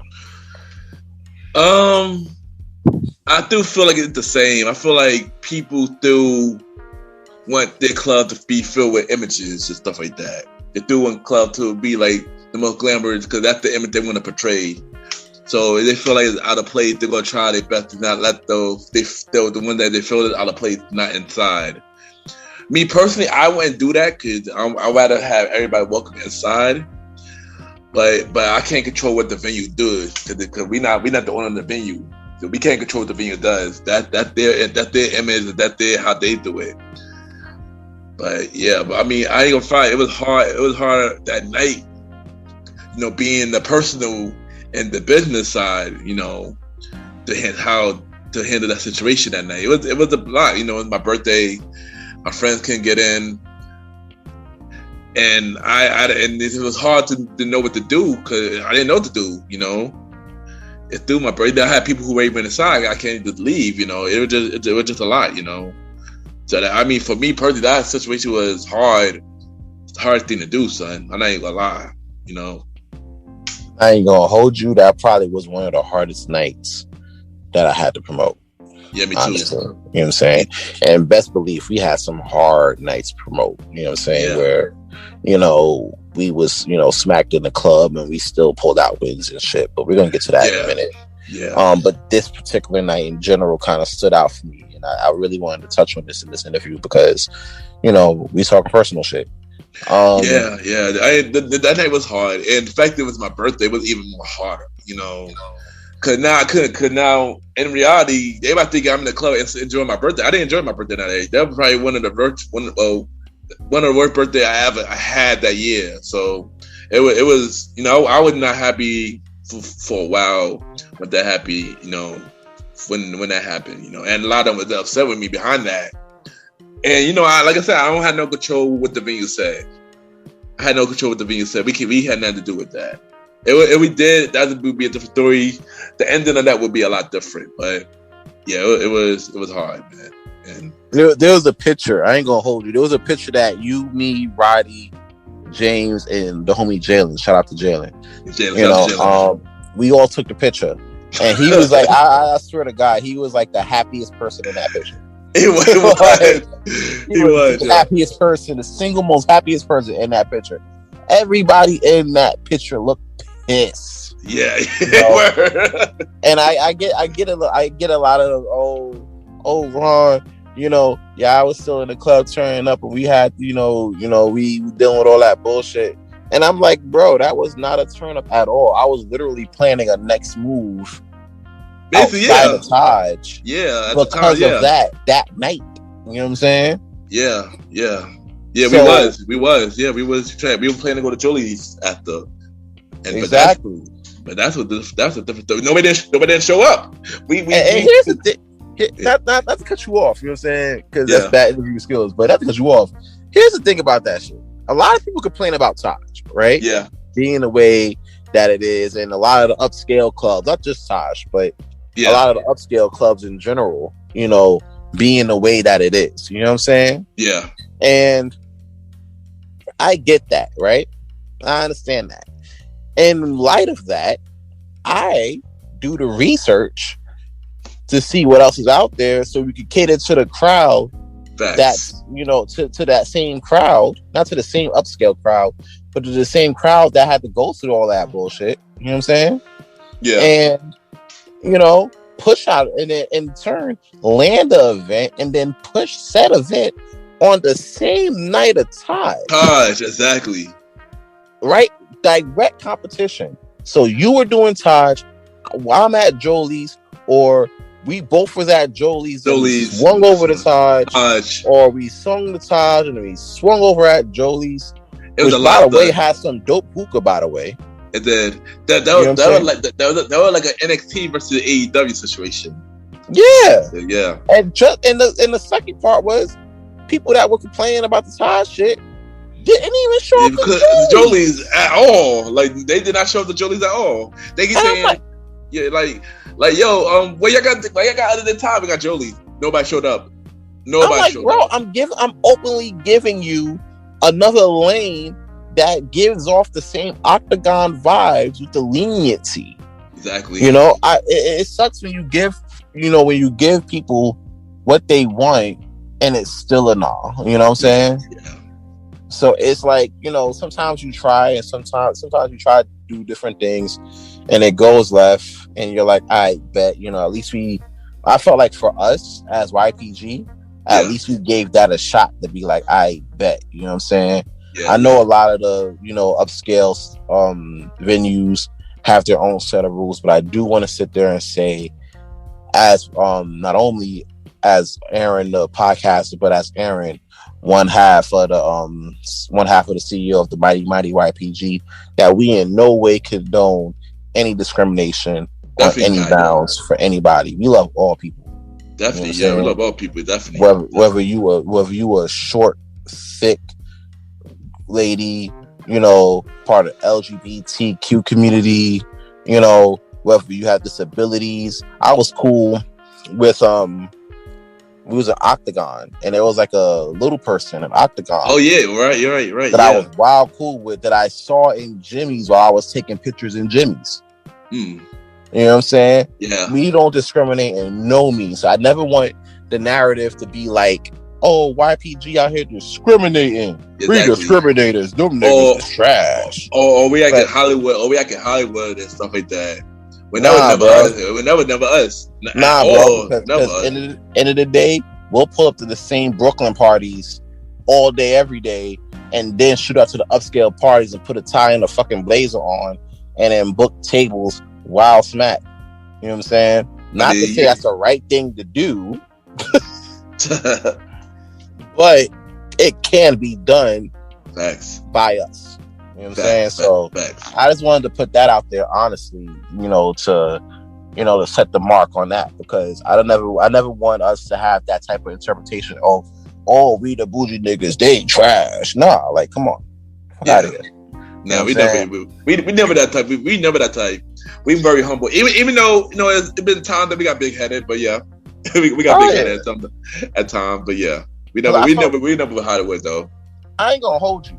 I'll keep it a buck with you. This King talk. I was more big headed in that situation. Nah, for real, because I felt like I bet, you know, you were more like humble about the whole situation of how we were, you know, getting W's and everything. Yeah. I'm like, fuck out of here. We're better than at least 60% of these promoters. from what I'm seeing out here, we're better than at least 60% of the promoters here in the club tonight. You know what I'm saying? So I don't give a shit. I'm cool with everybody. I don't got a problem saying that. You know, at a certain point when I know for a fact that we're putting in work and it shows. Yeah. Hell yeah. I'm definitely going to toot my own horn and put that crown on. You feel me? Like, definitely. I can say our work now, the Taj Day, been a lot better than our early days. I would say that. Like, I would say that. You know. Yeah. I could definitely agree with that. So speaking of, like, you know, getting like smacked in the club and booking tables, I always ask, you know, I don't really do guests too much on the first season of King Talk with Aaron Sands. Yeah. But I always want to ask a question, right? Like, what is your craziest drunk story? Where you knew shit was alright, but it was still a dope night. You know what I'm saying? Not to where like it was personal, but like a funny drunk story. Go. Okay, a funny one. It's a lot. It's a lot. To be honest, the best type of drunk that I love to be is when I'm a flirty type of drunk. So it gotta be something with a girl, where me and the girl we vibing, and we just end up making out and stuff. That always been the fun night for me. You know, the funny drunk for me. Yo, I ain't gonna hold you. I seen a few of those. And I'm like, dude, it was one time, and I want to know if this, I'm pretty sure this is a safe space. I'm hoping it's a safe space. Yeah, King Talk. King Talk. Yeah. You know what I'm saying? But so it was one time in Taj years ago. This to be clear, years ago, that we was at Taj, and there was somebody you met up in the club you were talking with, you know what I'm saying? And y'all always used to do y'all thing up in somebody's VIP section. None of y'all owned the VIP section that it was going down in. But I was always up in there. And I'm like, how the fuck? I know that's not your section. And I know that's not your section. You don't even know these people. What the I ain't saying shit, right? Yeah. So that was going down, right? And then there was a couple girls we knew. They were coming in, and one of them you used to talk to. And I'm like, oh shit, bro. What the fuck? I gotta get you up out of here, Leo. I'm like, yo, shorty here, bro. Shorty here. And you're like, who? Like, over there. I just pointed. And you were like, oh shit. I was like, yup. I remember that night. And remember, I was single at the time though. But I remember that night. And yeah, it was a girl. It was the time with a girl who I was basically we've always been on and off, making out on and off. And with a girl that I was dealing with at the time. Well, I was dealing with at the time. And where that she just showed up at that moment, that was just crazy and stuff I'm like, wait a minute. I know the guest list is open, but I didn't know they were coming. Like, I didn't plan that. I had nothing to do with the outcome of that situation. You feel me? Like, I was not in control of that. You know what I'm saying? Yeah, it was a lot. It was a lot of that. Like if I was to make out with somebody, and then somebody I used to dealt with will come into the night at a random at that. Yeah, it was always been a weird day. Thank God, during the promoted day, except for 1 year, I was single for most of my promoted days. So that's a good thing, you know. Yeah. I can't say the same, you know what I'm saying? I can't say the same for that, bro. Like, I can honestly say during like my mid to late 20s, you know what I'm saying? Like, I was breaking a lot of hearts in the club. You know what I'm saying? Like, I remember Octagon days was crazy. That was your birthday party I'm about to get into. It was crazy.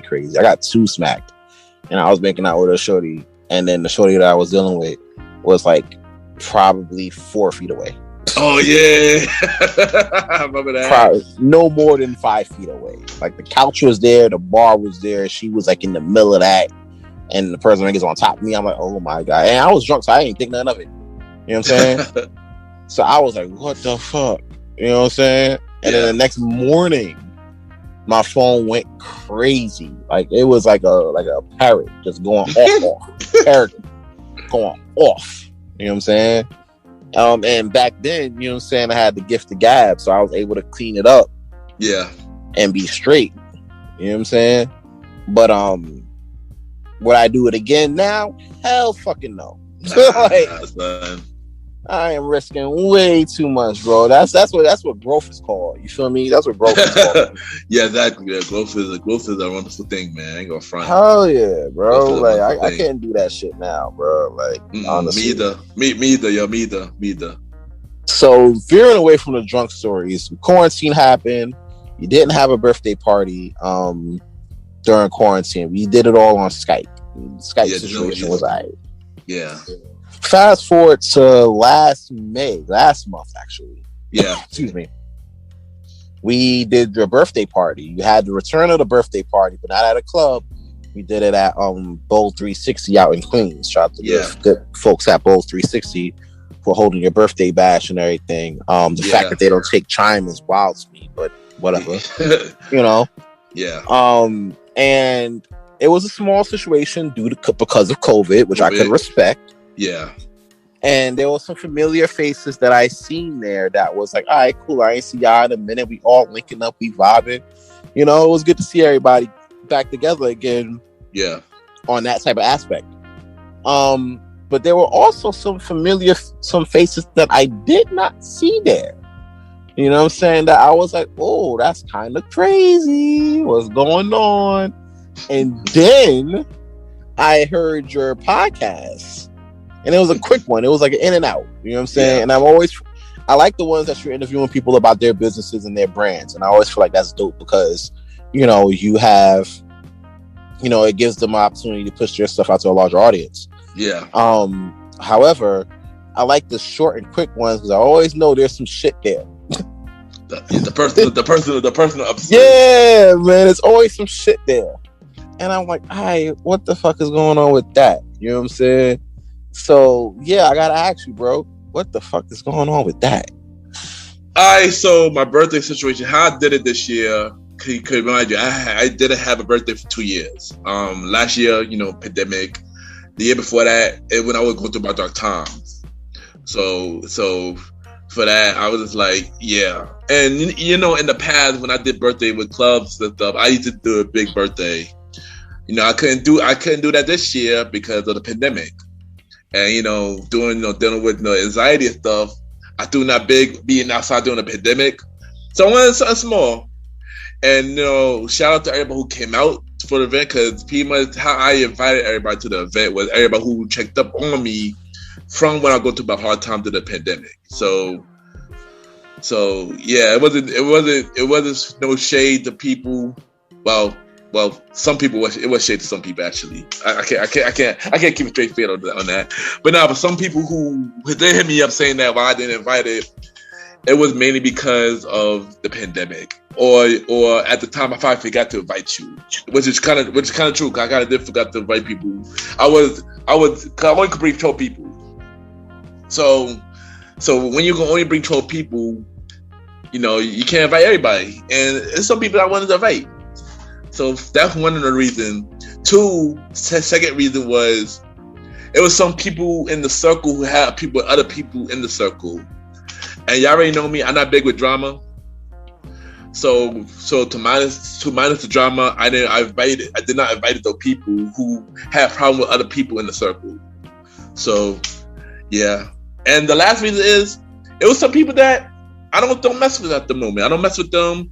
People's fake. And I didn't invite them at all. I don't talk to them. So the thing is, why invite somebody to your event and you don't talk and they don't like you like that? You know?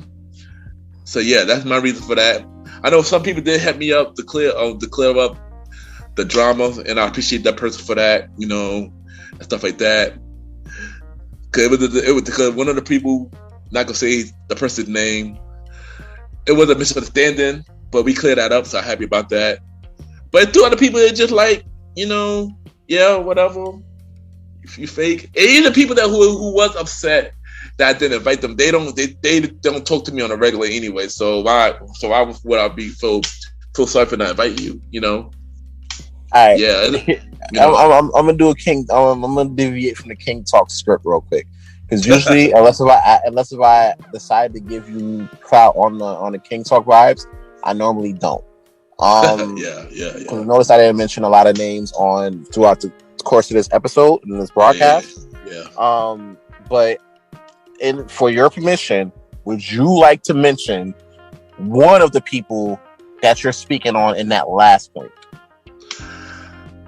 I mean, you know, I thought about it blasting them, but to be honest, I don't want to. I don't want to give him that clout. You know, I don't want to give that person that clout. You know, he don't deserve it. He don't deserve it. So no, I'm not gonna mention no names. Only if he's listening, he should know who he is. That's all I can say. He should know who he is. You know. Okay. So yeah. I can respect that. Taking the high road. I like that. Yeah. You know, YPG, we take the high road on this side. We don't dig dirty. The same place up quick. Nah, I mean, I was thinking about doing that here, but you know, that's not even the person I am. You know, by me doing that, it ain't gonna make me no different. So nah, I'm not gonna take that road. I'm just gonna speak my facts. That's basically what it is. Okay. Yeah. Staying on a fake friends topic though, you know, granted we're not gonna get no clap to nobody, you know what I'm saying, on this topic real quick. Yeah. But staying on the fake friends topic, at what point, right, during the pandemic, because I noticed you said something about the pandemic where, you know, a lot of certain people wasn't hitting you up on that aspect, but when it came time to the birthday, when certain posts was up, when the crew was crewing up, you know what I'm saying, like. And a lot of people was underneath the post talking about, oh, you know what I'm saying? Yeah. You know, why I didn't get a invite. Oh, I don't like that. Fuck that. You know, and one of the things I like, one of our bros, Rob, shout out to homie Rob, he kind of jumped on that, real quick. Yeah. And I was like, yo, I appreciate that because, that's real shit. That's real crew shit. You know what I'm saying? Yeah. We all tend to look out, we look out for one another on that type of front. You know what I'm saying? Yeah. So that's good vibes. At what point during that pandemic you felt, fake vibes from the person you're not naming? Well, the thing about the fake vibe from this person, it's not something that just happened. It was something that happened a long time. It's something that happened, basically been building for a long time ago, and the person not realizing what he's doing, And remind you, I'm not getting it just from me. A lot of people saying the same thing now. So a lot of people, something I've been saying for years, a lot of people seeing it now. And it's just that if you keep lying about something that I already know the truth of, what the point? That just, that's one thing.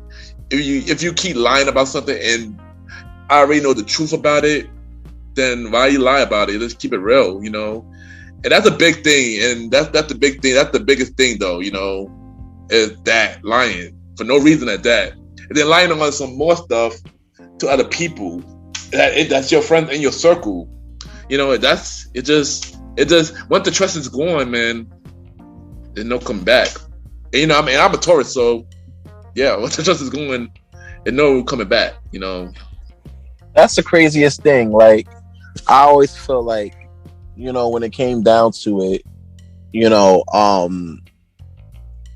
I always felt like, all right, I spoke on this on the podcast a while back. You know what I'm saying? Once the respect is gone,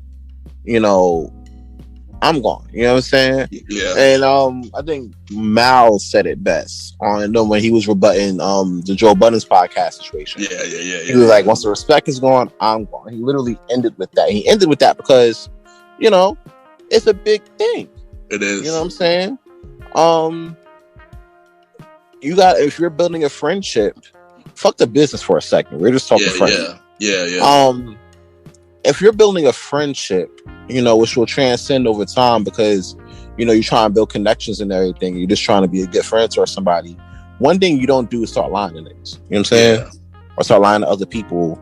You know what I'm saying? To be on some bullshit. You know what I'm saying? Yeah. I always tell people all the time, no matter what, you do not have to lie to kick it. Exactly. You know what I'm saying? You get more respect from me if what you're saying is on some real shit. Yeah. I might be mad at you. You know what I'm saying? I might be mad at you and I might be, I might be a little bit, peeved or whatever. You know what I'm saying?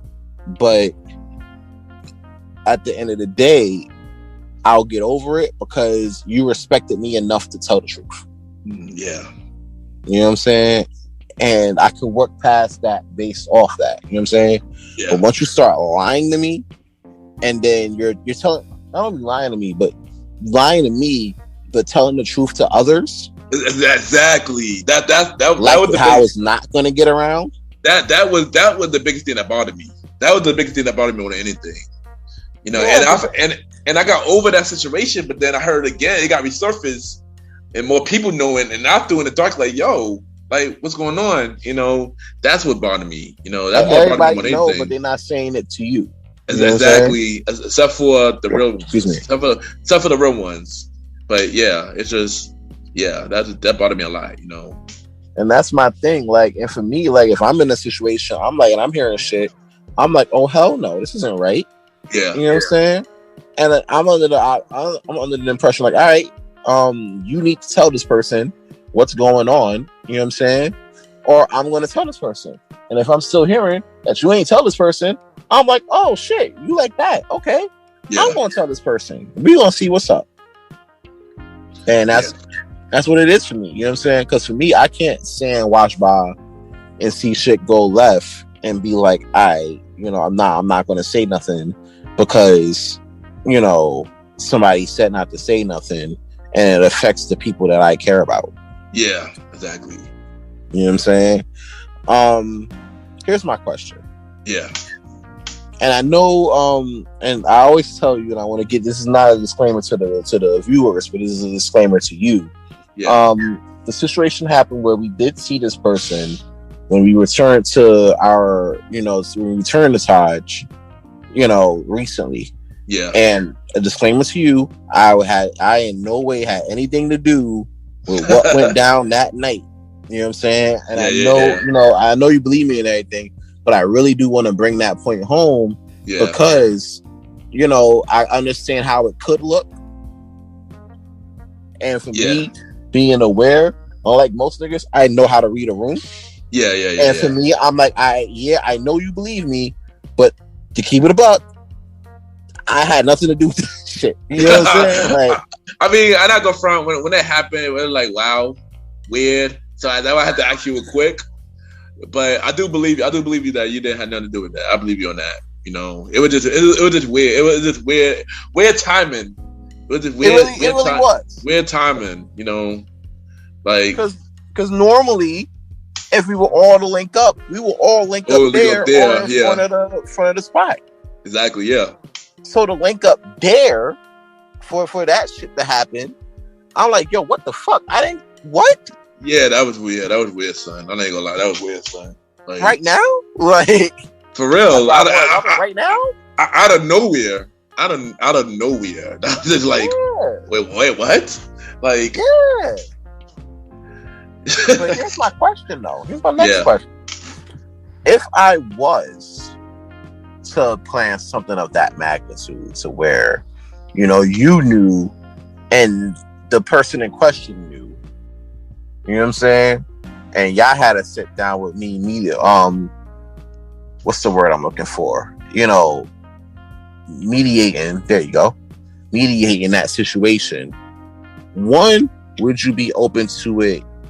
And two, if he tells you the truth right there in front of you, what would you do with that?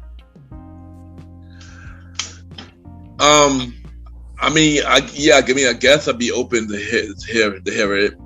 I mean, I guess I'd be open for it. And I mean, I'd probably be happy for finally knowing the truth. It's been long overdue because it was many times that could have happened. Many times it could have happened. But yeah, I mean, I don't. I can't even answer that right now. What I would do, I don't know. Okay, that's fair. Yeah, that's fair. Yeah. Yeah, man. You hear me? Yeah, I'm good. Yeah, I'm good. We good.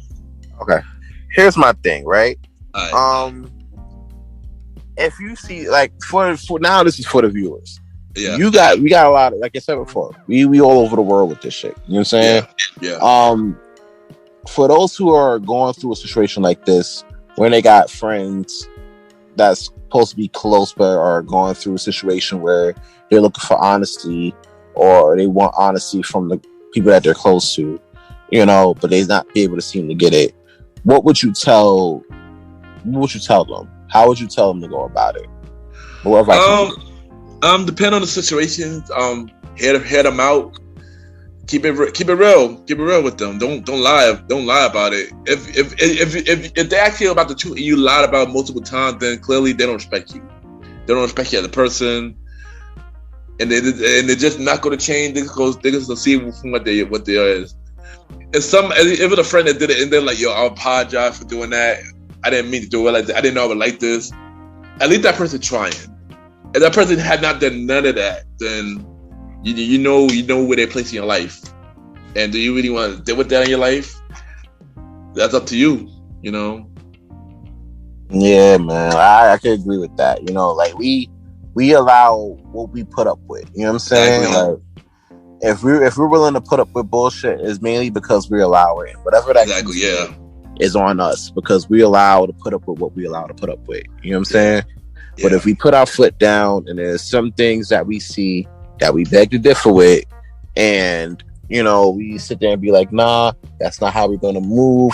I want different because I want more for myself, so I'm gonna want different from the people that I fuck with. You know what I'm saying? You gotta set those standards. Yeah. So that's a big thing for me. Honesty is key, and you ain't got a lot to kick it. So exactly. Keep it. Be yourself. To be honest, You was with us because you was being yourself from the beginning. So don't change because you think that we want you to change. Unless you change for the better to improve yourself, not because you want to be down. That's not cool at all. Yeah, you were down with just being you. You know exactly. What I'm saying? And we loved you for that. So just be you. Just be you, and we'll love you for it. You know what I'm saying? I mean, at least I would. I don't know how Ken feels about you at this point. But listen, you be you. You got me as a friend. You know what I'm saying? You don't be you, I gotta look at you side because, you're not being you. You know what I'm saying? Exactly. So that's where we at with it. Veering off from that shit, right? Oh, thank God. I asked you this. Yeah. I asked you this in the interview in season 2. I'm gonna ask you this when you're hearing towards the end of season 4 and I'm at the end of season 1. You know I gotta ask, bro. You doing these date night talks and shit, man. We getting back, we getting back in the promo vibes. And then doing all this, there gotta be a certain shorty out there that, you know what I'm saying, that's seeing all this and is rooting for you through all of these vibes, man. What's going on in that department? Dang, I knew this question was going. I knew this question was coming, but it is King Talk. Yeah, I get to hear it here first. I am in a relationship right now, actually, and I've been in it in a while. And King Talk exclusive. And yeah, I'm not gonna care much about it. I'm not big about talking about my love life. Just shout out to her. She a good woman. Yeah, that's all I'm gonna say. All right. See, that's what it is, bro. Congrats on that. You know what I'm saying? I know it's been a minute. You've been out here playing a single game for a long time. Then you had the jersey and all that. Very, very long time, actually. Very long time. Yeah, man. But now, you hanging up the jersey and shit. I'm out here hanging up. We hanging up the dot jerseys, bro. You know what I'm saying? Retired from the game. It's up to Roddy now. You know what I'm saying? It's up to Roddy to figure it out. Thanks, man. You got the KD this situation. You feel me? You got the Kevin Durant the whole situation now for the dot team. You know what I'm saying? Yeah. So that's what it is. All right, yo. So you have any last parting words for our viewers out here? Before we wrap it up for the night. Well, be yourself. Never give up. Anything you want to do, just do it. Anything possible, you push your mind into it. Don't never stop your craft. Always improve every day. Whoa. Reach for the stars. Whoa, what happened, son? Hold on. And I hate to interrupt you when you're talking your inspirational vibes, bro. I really hate to do it. But since we're breaking news here, all of this news we breaking on the King Talk with Aaron Sands episode of the season finale, I just got a text. From who? Mally Mal, long live the Chief Mally Mal. Why? Long live the Chief Mally Mal. Just text me. Why? He says he's entering the chat. Oh boy. If you've been for the viewers, if you've been listening to King Talk Aaron Sands, right? I've been trying to get this dude on from episode 7. Episode 7. I think before episode 7. So we've been maybe trying to get maybe 6. We've been trying to get Long Live the Chief on King Talk with Mr. Aaron Sands for a very long time. So it's been bro. We have it just either scheduling issues on my end or scheduling issues on his end, mainly scheduling issues on his end. But I just got a text. It's hard to get him to do Premiere Boy season 2. Yeah, exactly. So for him to text me saying he's about to enter the chat is a big thing. So you know what? Here's what we're gonna do.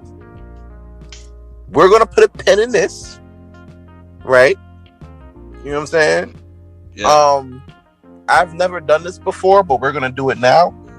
This is going. We gotta do a 2-parter, bro. Part 2, King Talk Aaron Sands. That's it. And I guess I'm through here. I guess I'm through here. Yeah, you're not going on. You're not going anywhere. You're staying right here. We're gonna get Alvin on for part 2. Here's what's gonna happen. Next, we're not even gonna do this in a 2-week period. Next week will be the part 2 of the season finale of King Talk with Aaron Sands season 1. It's gonna be me, Ken the Gentleman, Mr. Gentleman Lifestyle Podcast. Yep.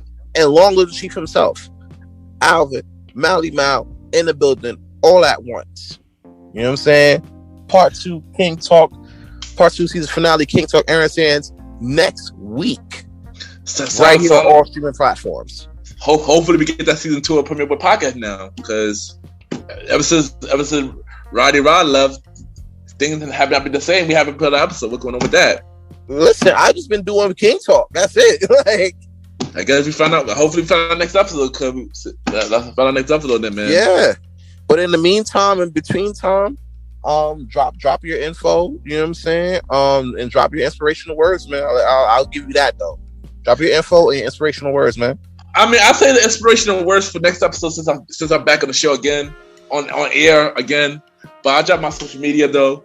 You know, Ken _ Gentleman on all platforms. Ken _ Gentleman. Y'all can check out Mr. Gentleman like the podcast each and every Sunday at 12 a.m. We're on Anchor, Spotify, Apple Podcasts, iHeartRadio, Amazon Music. We just got added to TuneIn Radio and many more. Shout out to TuneIn, you know the vibes. Yes, you already know. Also, the Old School Show with myself at the Star Riding Ride every 4th or 5th Sunday at 12 a.m. Season 4 Mr. Gentleman like the podcast every 2nd, 3rd, and sometimes 4th Sundays. And Conversation by Music Podcast every 1st Sunday at 12 a.m. Day Night Talk Podcast coming soon. The Countdown Show starting June 25th at 10 p.m. exclusively on Spotify. Exclusively on Spotify only. Every fourth Friday. And last but not least, check out the website of Mr. Gentleman like the podcast, MrGentleman.podcast.com. See what else? There's a lot. What else? Oh, breaking news on King Talk with Mr. Aaron Sands. Coming soon with no news yet. Mr. Gentleman like the podcast after hours coming real soon. Exclusive on Spotify.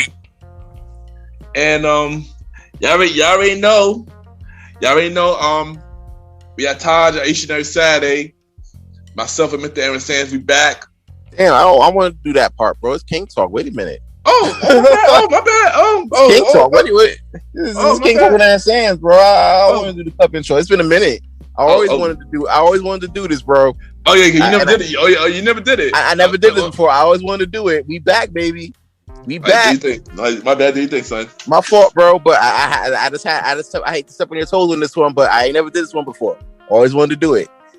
If you're in the New York City area this weekend, if you want to have a good ass time with the YPG gents, you know what I'm saying? Ken and Aaron Sands out here in these streets. You could catch us at Taj's Best Saturday Party, 21st Street between 5th and 6th Avenues, New York City, 11 p.m. to 4 a.m. Table reservations only. Hit my IG. You already know where to follow me as Aaron Sands Premier, AARON SANDSPREMIERE. Hit me up for them table reservations. If you're trying to do open bar, you already know it's $100 per person. Yeah. Fact. Not $100 for the night, but per person. Oh, and so hit if you me got up. 8 people, that's $800. Book a table. Oh, book a table with me too. Y'all can book a table through me too. Ken _Mr. Gentleman as well, because I also put more ties as well. YPG, myself and Mr. Aaron Sands. Yeah, we are back again. I ain't gonna hold you. I see you doing the Mr. Gentleman Lifestyle podcast. I always wanted to do it. You know what I'm saying? Yeah. On King Talk. Yeah, cause I always used to do it all the time. And also, we should be back at Catch It real soon. We haven't got back to that yet. We should be back there as well real soon. Yes, check us out at Katra as well. And that's what it is. Part 2 of King Talk with Aaron Sands. I'll be back. I'll be back. I'll be back next week. Ken is back next week with us. Alvin is joining us for that one. I told him to hold on to that. Hold on to that link. We'll be back at it again next week with the true Part 2 season finale. King Talk with Aaron Sands. You already know it's Aaron Sands out here. Oh, your song of the day. Oh yeah, I got my song of the day. It's from an artist named Little Baby. Shockingly enough, I'm not a fan of Lil Baby, but I like this song. It features Kurt Franklin. Space Jam 2, baby. That's all I'm gonna say. That was the soundtrack. I guess I like the first Space Jam. You know what I'm saying? Shout out to R. Kelly, the artist, not the person. You know what I'm saying? No, that's some. I mean, I get this song is. I believe I Could Fly for Space Jam 2. Because this song is fire. I think I'm front. But Kurt Franklin, he brought that. Kurt Franklin brought that fire. It brought that fire to the song. So Kurt Franklin always bringing that fire. You know what I'm saying? Yeah. Maybe just get hyped for church in the morning. You know what I'm saying? I love it. Facts. But you already know. This is your boy Ken on King Talk with Aaron Sands. And you already know what it is. It's Aaron Sands. We out of here. Catch us next week for the season finale. Alvin in the building. We'll see what he got to say about all this. But until then, it's your boy Aaron Sands, and we up out of here.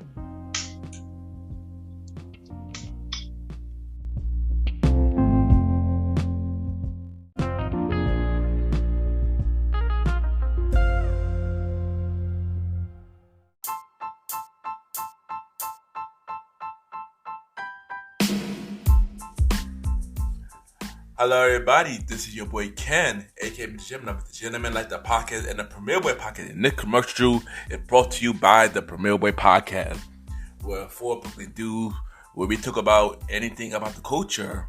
You know, hosted by myself, Ken, aka MrGentleman, Mr. Aaron Sands from King Talk with Aaron Sands, the Star Riding Ride, who is also my co-host of the Old School Show, and Long Live the Chief Nolly Bow. And we talk many topics, from politics, music, sex, love, relationships, and many more. And also every topic that's going on in the news right now. Many of our topics are very controversial, and the podcast show might not be for everybody because we talk about many explicit content. And yeah, so if y'all decided to check out the show, y'all be warned because y'all might need a drink or two. And yeah, because this podcast is so crazy. I'm shocked it had not got canceled yet. So if y'all looking forward to listen to the Premier Boy podcast, check it out on Anchor, Spotify, Apple Podcasts, iHeartRadio, and many more. Each and every Wednesday at 12 a.m. You can check out the Premier Boy podcast with myself, Mr. Aaron Sands, Star Riding Rod, and Long Live the Chief Molly Mal. This is your boy Ken, aka MrGentleman. Have a good day and night wherever you're listening to this episode. Now back to the show. Yeah!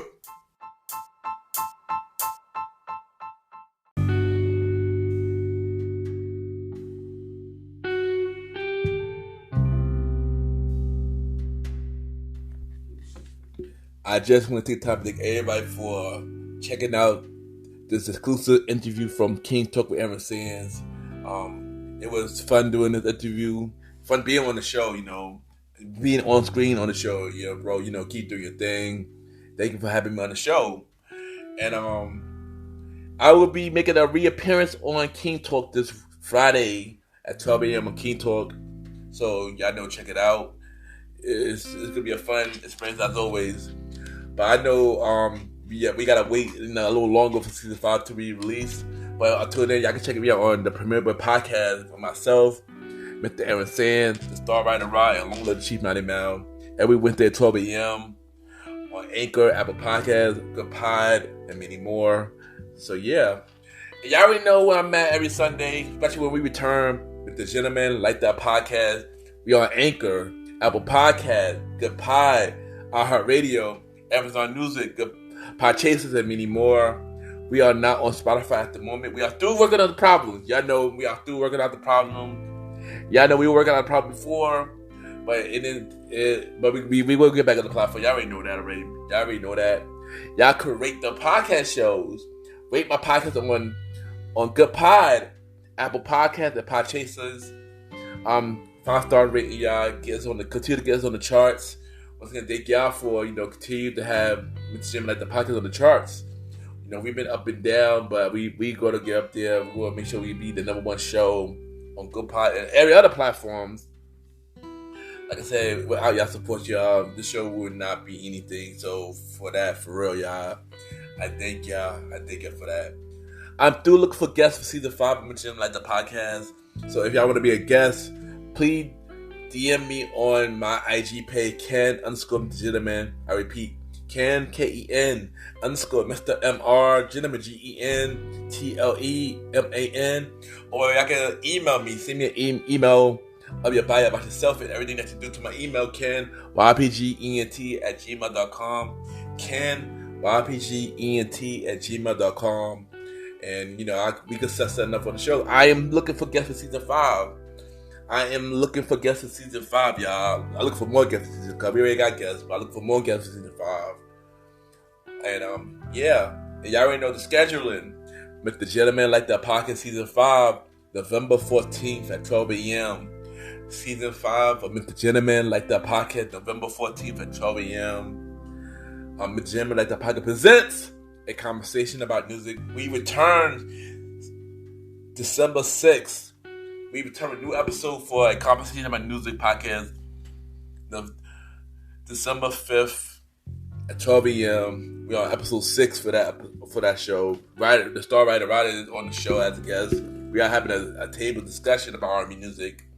So yeah, and then we got the old school show. Return with myself and the star writer ride. Season 2, December 26th.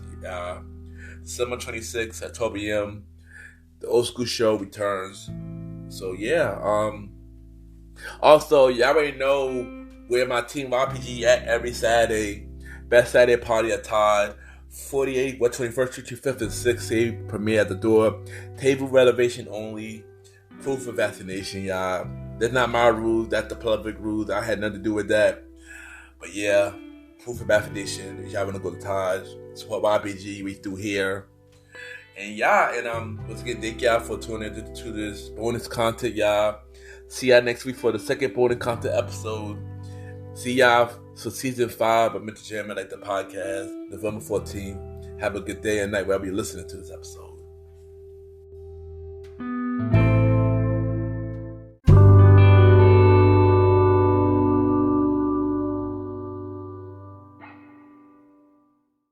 My name is Jonathan, and you are now listening to Mr. Gentleman Lifestyle Podcast.